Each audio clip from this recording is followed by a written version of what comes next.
इसी तरह पुलिस की नौकरियां भी की, इसी विधानसभा की नौकरियां भी की। अगर आज जांच हो जाए, जब से राज्य बना आज तक, पूरा विधानसभा खाली भी हो जाएगा, सचिवालय भी खाली हो जाएगा। बेचता कौन है, नाम बताएं। बेचता कौन है, ये तो एजेंसी जांच करे। भावना पांडे तो बहुत खुलेआम बोलती हैं, मैं जहाँ तक मैं जानता हूँ, और आप कह रही हैं एजेंसियाँ जांच करे। अगर भावना पांडे को पता है तो वो तो बता सकती है ना सीधा सीधा। हरीश रावत और चंद्रशेखर को कुछ नहीं करते। आप ये बताइए इनके कहाँ कार्यालय हैं, दिखा दो जरा इनको। ये सिर्फ आते 6 महीने पहले, हर नामकरण में भी आएंगे, हर शादी में भी आएंगे, हर जीने मरने में आएंगे। उसके बाद 4.5 साल फुर्र हो जाते हैं ये लोग, फुर्र। और कहाँ कहाँ मिलते हैं, अपनी कोठियों में मिलते हैं। कोठियों में मिलते हैं ये लोग, या पार्लियामेंट मिलेंगे, या दिल्ली, या इलाज कराएंगे, या फेशियल कराएंगे, बस।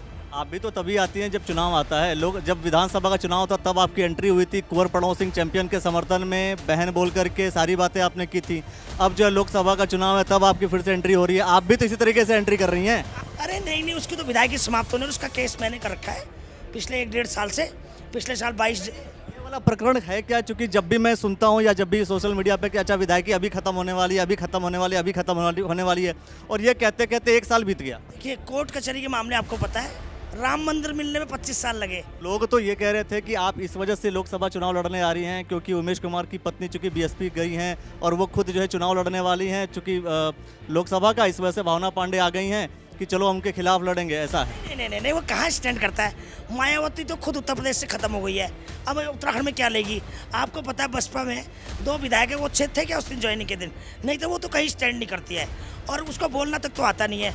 उमेश की जो पत्नी है, जो लोकसभा का चुनाव होगा आपका, इसमें कुंवर प्रणव सिंह चैंपियन आपका साथ देंगे या नहीं देंगे? मुझे क्या जरूरत है उसकी, उसको तो वैसे भी पहाड़ के लोग पसंद कम करते हैं। आपने बोला ना पहाड़ के लोग, वो भी तो उत्तराखंड के ही हैं। कानपुर क्या उत्तराखंड में नहीं है?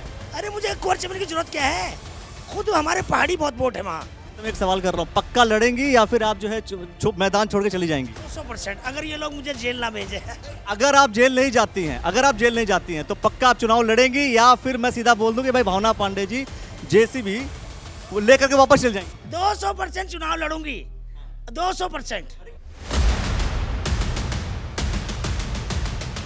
खुद को उत्तराखंड की जयललिता कहने वाली जनता कैबिनेट पार्टी की, अब तो खैर लोकसभा का चुनाव आप हरिद्वार से लड़ने वाली हैं, मतलब ऐसा कारण क्या है भावना पांडे जी कि आप जो है चाह रही है यहाँ से हरिद्वार से लोकसभा का चुनाव लड़ना? सबसे पहली बात देखिए, कारण ये है कि मैं 2021 में एक पार्टी बनाई थी। जब मैं उत्तराखंड आई 2018-19 में, मैंने देखा शासन प्रशासन में लोग धक्के खा रहे हैं, फाइलें, और जनता त्रस्त है। जिन्होंने आंदोलन किया वो गेट के बाहर हैं, अधिकारी बाहर के, और हमसे उनसे रिक्वेस्ट करना पड़ा, सर हमें बुला दीजिए। तो मैंने हालात देखा बहुत ख़राब थे। ऐसी जिलों में, जिला डीएम कार्यालय में, ऐसी डायरेक्टरेट में, ऐसी सचिवालय में, तो मेरे को मैं बड़ी आहत हुई। तमाम आंदोलनकारी मैंने देखा सड़कों पे थे, कोई माछी भात का, कोई चाय का खुमचा। तो मुझे बहुत दयनीय स्थिति लगी उत्तराखंड के लोग। और तमाम मैंने 8 महीना लगातार 40-42 आंदोलन किए, कवर किए मैंने 20-22 दिन। पीआरडी जवानों का इन्होंने मिसयूज कर रखा है। आंगनबाड़ियों को ये 3,500 रुपये देते हैं, आशा कार्यकर्ताओं को पैसे नहीं देते, प्रेरक शिक्षा एक विभाग के, शिक्षा विभाग के 4-4 नामकरण करते हैं कि ताकि इनको तनख्वाह न दें, नौकरी दें। 21,000 फार्मासिस्ट को मैंने 20 दिन तक लगातार समर्थन किया। पीआरडी जवानों को 28 दिन तक मैंने 3 भट्टे चलाए, खाना पीना रहे। 25 लाख का मैंने रॉ मटेरियल लगाया उस समय, क्योंकि मैं उत्तराखंड आंदोलन के टाइम पर, हम जब आंदोलन करते थे, हमें उस समय कोई चाय समोसा खिलाता था, हमें आज भी याद है उस आदमी का नाम। तो जब आंदोलन के टाइम पर लोग पहाड़ों से आते हैं, उस आदमी का नाम ले लीजिए ताकि वो खुश हो जाएंगे। उनका नाम यूएस पवार जी है, और निर्मल टावर वाले, और किशन शर्मा जी हैं, नंदकिशोर शर्मा जी हैं, एक्सपोर्टर थे, और प्रेमानंद बलौदी जी हैं, ज्वेलर थे। आज उन्होंने आंदोलन के चक्कर में बिक गए वो लोग। आज जिनके एक्सपोर्टर थे 3 मंजिली, वो आज 60 गज का खुमचा लगे हमें, और जो ज्वेलर थे, और उनकी हालत इतनी ख़राब है, आंदोलन के चक्कर बर्बाद हो गए। इसी तरह मैंने भी अपना, सबको मालूम है पुराने आंदोलन का, 30 लाख का मकान उसमें बेचा था। आज मुझे खून इसलिए खोलता है इन नेताओं पर, जब ये झूठ बोलते हैं, जब ये फेसबुक ये बनते हैं, जब ये व्हाट्सएप पे झूठ मूठ प्रचार करते हैं, ट्विटर हैंडल पर झूठ बोलते हैं, उस समय मेरा खून खोलता है इन नेताओं से झूठ पर। आपको मतलब उत्तराखंड में बेसिक समस्या आपको दिखती क्या है? क्योंकि आप जो है पार्टी बनाई हुई है, इसलिए आपसे सवाल कर रहा हूँ मैं। बेसिक समस्या क्या दिख रही है उत्तराखंड में? सबसे बहुत बड़ी बेसिक समस्या यहाँ पर है युवाओं की बेरोजगारी की। तमाम नौकरियाँ बेच देते हैं, तमाम पेपर लीक कर देते हैं, पैसा हर विभाग में पैसा है।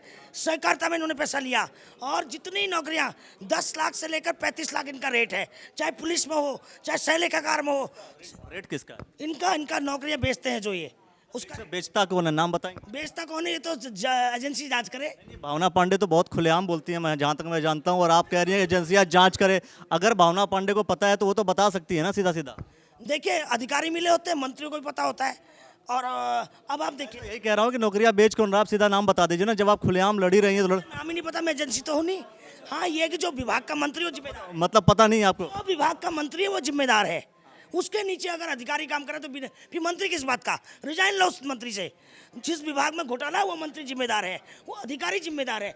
अधिकारी जिम्मेदार कैसे बिक जाती नौकरियां, और कॉपरेटिव की नौकरियां बिकी, इसी तरह पुलिस की नौकरियां बिकी, इसी विधानसभा की नौकरियां बिकी। अगर आज जांच हो जाए, जब से राज्य बना आज तक, पूरा विधानसभा खाली भी हो जाएगा, सचिवालय भी खाली हो जाएगा।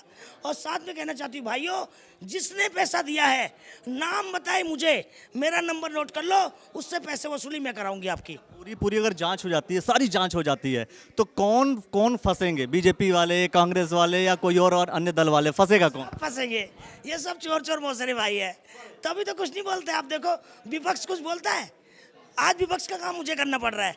जो विपक्ष को करना चाहिए ये सारे मिले हुए हैं। अगर एक बोलता तो कि उनको पता है ना, कांग्रेस सरकार में भी उन्होंने यही करा, पुलिस की नौकरियां कांग्रेस सरकार में भी की। अगर हम बात करें उत्तर प्रदेश की, तो बुलडोजर का बड़ा रोल रहता है। यहाँ पर भी धामी का बुलडोजर चला कई मामलों में। आपकी आपकी पार्टी का नाम है जेसीबी, तो बुलडोजर तो तोड़ रहा है, जेसीबी खुदाई करेगा, खनन करेगा क्या? नहीं नहीं नहीं, जनता कैबिनेट पार्टी, बुलडोजर तो जेसीबी बनने के बाद चला है। वो इतना हाईलाइट हो गया था जब जेसीबी तो बन चुकी थी पहले ही। और मेरा चुनाव चिन्ह है क्रेन, मैं क्रेन से उठा के ले जाऊंगी इनको। योगी बाबा तोड़ेंगे, मैं इनको क्रेन से उठा के ले जाऊंगी। योगी बाबा से आपको प्रेम है इसका मतलब? हाँ योगी अच्छा काम करता है, वो ठीक है कुछ मुद्दों में। और बाकी मैं तो उत्तर प्रदेश की मैं तो यही इसलिए आपसे पूछ रहा हूँ, क्योंकि देखिए पार्टीगत अलग चीज़ है ना। तो मैं कह रहा हूँ कि पार्टीगत आपको बीजेपी से प्रॉब्लम है, या पार्टीगत आपको जो है धामी से प्रॉब्लम है? प्रॉब्लम किससे है? मेरी धामी से कोई प्रॉब्लम नहीं है, ना योगी से प्रॉब्लम है, ना कुछ मामलों में योगी सही है, कुछ मामलों में मैं नहीं कह सकती कुछ, क्योंकि ये भाजपा का मामला है। कौन से मामलों में आप नहीं कर सकते? ये मैं बीजेपी में क्यों घुसूं? उत्तर प्रदेश में तुम ये आपकी किससे है? बीजेपी से तो लड़ाई है, सरकार किसकी है? बीजेपी से सरकार है। उत्तराखंड में किसकी सरकार है? बीजेपी की बीजेपी की तो सरकार है। बीजेपी में प्रॉब्लम क्या दिख रही है आपको, ही बताइए। आप हरिद्वार की बात, मैं कह रहा हूँ कि पूरे उत्तराखंड में बीजेपी की सरकार है। बीजेपी से समस्या क्या है? बीजेपी में प्रॉब्लम क्या है? बीजेपी की प्रॉब्लम क्या बीजेपी की प्रॉब्लम ये है कि निशंक जी को इन्होंने काफी बदनाम किया, बदनाम हो गए। है? एक मिनट, बदनाम किया, बदनाम हो गए, या बदनाम मतलब? देखो पहले उनके सीबीआई केसेस भी थे, उसके बाद उनको केंद्रीय मंत्री से पद से हटाया। किसी ने कहा कि एडमिशन में उन्होंने पैसे ले लिए थे, वो तो बाकी जांच एजेंसियाँ पता करेंगी, ये जांच का विषय है, इसको मैं कह नहीं सकती। जांच करना चाहिए, जो सोशल मीडिया में मैंने सुना। और बाकी है कि लोग इनको देख देख के पक गए हैं, पक। हरीश रावत तो चंद्रशेखर को कुछ नहीं करते। आप ये बताइए इनके कहाँ कार्यालय हैं, दिखा दो जरा इनको। ये सिर्फ आते 6 महीने पहले, हर नामकरण में भी आएंगे, हर शादी में भी आएंगे, हर जीने मरने में आएंगे। उसके बाद 4.5 साल फुर्र हो जाते हैं ये लोग, फुर्र।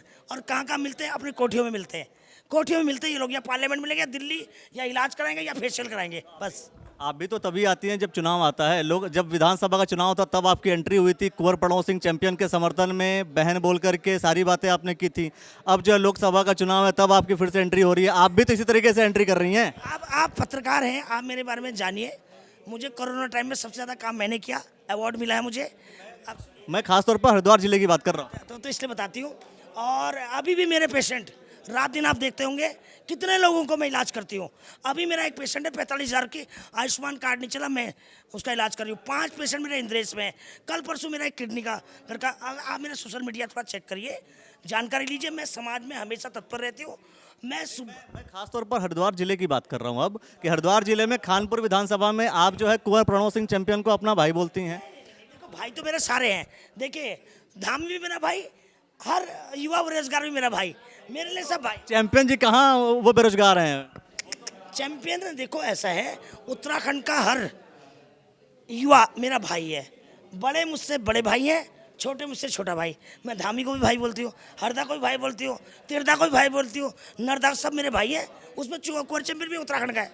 लोग तो ये कह रहे थे कि आप इस वजह से लोकसभा चुनाव लड़ने आ रही हैं क्योंकि उमेश कुमार की पत्नी चूंकि बीएसपी गई हैं और वो खुद जो है चुनाव लड़ने वाली हैं चूंकि लोकसभा का, इस वजह से भावना पांडे आ गई हैं कि चलो हम उनके खिलाफ लड़ेंगे, ऐसा है। नहीं, वो कहाँ स्टैंड करता है। मायावती तो खुद उत्तर प्रदेश से खत्म हो गई है, अब उत्तराखंड में क्या लेगी। आपको पता है बसपा में 2 विधायक है, वो अच्छे थे क्या उस दिन ज्वाइनिंग के दिन? नहीं तो वो तो कहीं स्टैंड नहीं करती है और उसको बोलना तक तो आता नहीं है। उमेश की जो पत्नी है वो उसकी पत्नी है, दोस्त वाली पत्नी, हाँ उमेश वाली। तो मेरा कहना है उसका तो नाम मत लीजिए, आप भाजपा और कांग्रेस की बात करिए। बसपा तो कहीं स्टैंड नहीं करती। भाजपा, अच्छा भाजपा, आपकी लड़ाई भाजपा कांग्रेस। हाँ भाजपा कांग्रेस में भी क्या है, देखिए 2 गुट है। कांग्रेस में हड़क सिंह आएंगे तो हरीश रावत गुट हराएगा, आपको निश्चित बता रही हूँ। हरीश रावत आएंगे तो सारे नेता हराएंगे, तो उसका एंटी वोट बीजेपी को तो मिलना नहीं है, मुझे मिलना है। और 4 कैंडिडेट बीजेपी। तो ये तो उमेश कुमार जी कह रहे थे कि वो चूंकि सारे वोट जो अगर वो निर्दलीय लड़ लेते हैं या बसपा से लड़ लेते हैं, सारे वोट जो उनके पास चले जाएंगे। अरे नहीं, उसकी तो विधायकी समाप्त होने, उसका केस मैंने कर रखा है पिछले 1-1.5 साल से। पिछले साल 22 ये वाला प्रकरण है क्या? क्योंकि जब भी मैं सुनता हूँ या जब भी सोशल मीडिया पे कि अच्छा विधायकी अभी खत्म होने वाली है, अभी खत्म होने वाली है, अभी खत्म होने वाली है, और ये कहते कहते 1 साल बीत गया। देखिए कोर्ट कचहरी के मामले आपको पता है, राम मंदिर मिलने में 25 साल लगे, तो ये तो चुनाव आयोग का मामला, साल तो होने दो, कितना भी जल्दी करोगे। हाँ तो इलेक्शन पिटीशन में कम से 1.5-2 साल लगता है, मगर हम लोगों ने इतनी जल्दी की है। ये हमेशा क्या करता है, वकील नहीं भेजेगा, डेट पे डेट उलझाने का प्रयास करता है। तो कम से कम 28 डेट लग चुके हैं। ये सुप्रीम कोर्ट भी चला गया, मैंने सुप्रीम कोर्ट से इसका केस डिसमिस कराया। तो प्रक्रिया लंबी होती है, हाई कोर्ट की नोटिस आता है, तो कोर्ट की प्रक्रिया, फिर भी 1 साल में मैंने 80% केस मेरा फाइनल पे है और केस मैं लड़ रही हूँ और मैं ही सब वकीलों को ला रही हूँ।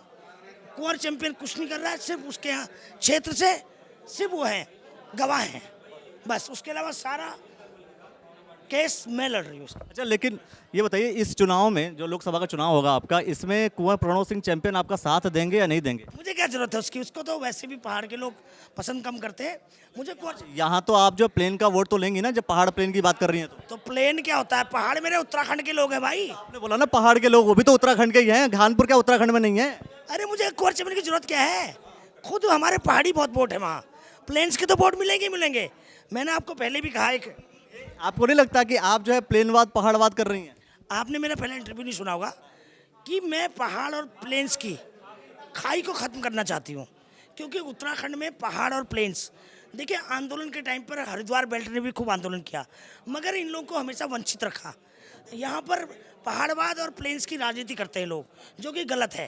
पूरा उत्तराखंड हमारा है, सबने लड़ाई लड़ी है, सब बराबर के दिया। ये तो कह रही हैं कि भाई कानपुर में पहाड़ी वोट है, पहाड़ी वोट मिल जाएगा, काम चल जाएगा, तो आपको गुज्जर वोट बाकी सारा वोट नहीं चलेगा? पंजाबी कहेंगे, सैनी कहेंगे, पहाड़ी कहेंगे, मुस्लिम कहेंगे, वो तो कहने में क्या दिक्कत है। बाकी मैं प्लेन और पहाड़ की खाई को खत्म करने वाली हूँ, बस ये मेरा इरादा है। ये जो नेताओं ने राजनीति करी है प्लेन पहाड़ की, उसको खत्म होगी हरिद्वार सीट से। लेकिन क्या ये सच नहीं है कि आप जो है चूंकि उमेश कुमार के खिलाफ लड़ने आई हैं, ये सच नहीं है? अरे कहाँ उसका नाम लेते हो भाई, काय मेरी जबान खराब करा रहे हो। मैं उसका नाम लेना नहीं चाहती हूँ, वो मेरे अब तो भाजपा के नेता का नाम ले लेता हूँ, निशंक जी तो ठीक काम कर रहे हैं कि नहीं कर रहे हैं? देखो निशंक जी, मैंने आपको बताया ना, आप खुद ही बताइए, आप एक पत्रकार है। हरीश रावत, निशंक, चाहे त्रिवेंद्र सिंह आ जाए, चाहे कौशिक आ जाए, चाहे यतीन्द्र स्वामी जी आ जाए, यार उन सब में कैंडिडेट, मजबूत कैंडिडेट कौन है, आप ही बताइए। आप बताइए। वो तो हम जनता से उठा के सारे सवाल पूछते रहते हैं, जनता सारा का सारा जवाब जनता देती रहती है, उसमें कोई दिक्कत वाली बात नहीं है। बेटियों, महिला एंड युवाओं सशक्तिकरण की जर्नल बन के आई हूँ मैं।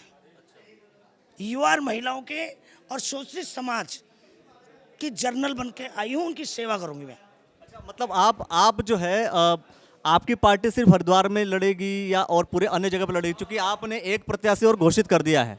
ऐसा है, अभी मैं आपको बता रही हूँ कि देखिए अभी हमारी नई पार्टी है, अभी संगठन उतना खड़ा नहीं है, अकेली मैं उत्तराखंड की बेटी हूँ और मैं अभी हरिद्वार लोकसभा पे फोकस करूँगी। अच्छा मान लीजिए अगर आपको भारतीय जनता पार्टी के लोग ये कहते हैं कि ऐसा कीजिए, आप जो बहुत लड़ रही हैं और आप जो भारतीय जनता पार्टी में आ जाइए, तो क्या करेंगे आप? मैं तो भारतीय जनता पार्टी और कांग्रेस से मुक्त उत्तराखंड चाहती हूँ, मुक्त। क्योंकि ऑलरेडी जिसके जितने भी लोग हैं पार्टी के अलग अलग पार्टियों को ज्वाइन करते रहते हैं। अभी एक और उत्तराखंड जनता पार्टी थी, वो उनको छोड़ करके उन्होंने बीएसपी ज्वाइन कर ली, तो मैंने सोचा शायद हो सकता है कि आप भी ऐसा सोचें, दूसरी कोई पार्टी ज्वाइन कर ली। नहीं, कभी नहीं। मैं लोकसभा लड़ूंगी और अपनी पार्टी से लड़ूंगी। और इस वक्त मैं अकेले कैंडिडेट लड़ रही हूँ।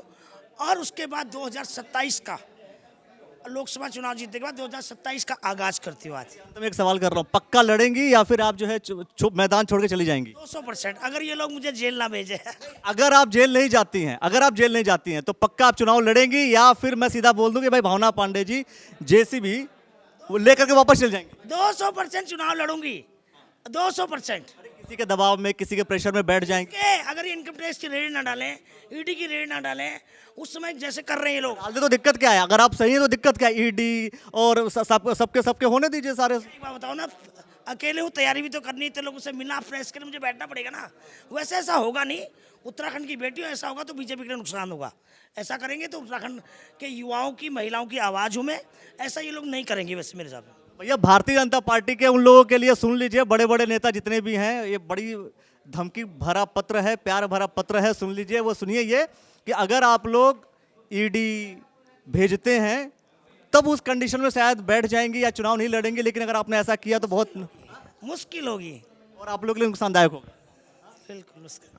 तो दोस्तों बहुत सारे विषय को लेकर के हम आते रहते हैं। भावना पांडे जी वास्तव में क्या चुनाव लड़ेंगी या नहीं लड़ेंगी, ये वास्तव में ये प्रश्न है, क्योंकि इसके पहले भी ऐसे ऐसे कई बार प्रश्न उठते रहे हैं। अगर लड़ती हैं तो अंजाम क्या होगा, कमेंट सेक्शन में अपनी प्रतिक्रिया दीजिए और देखते रहिए द न्यूज़ वाला नेटवर्क। बहुत बहुत शुक्रिया।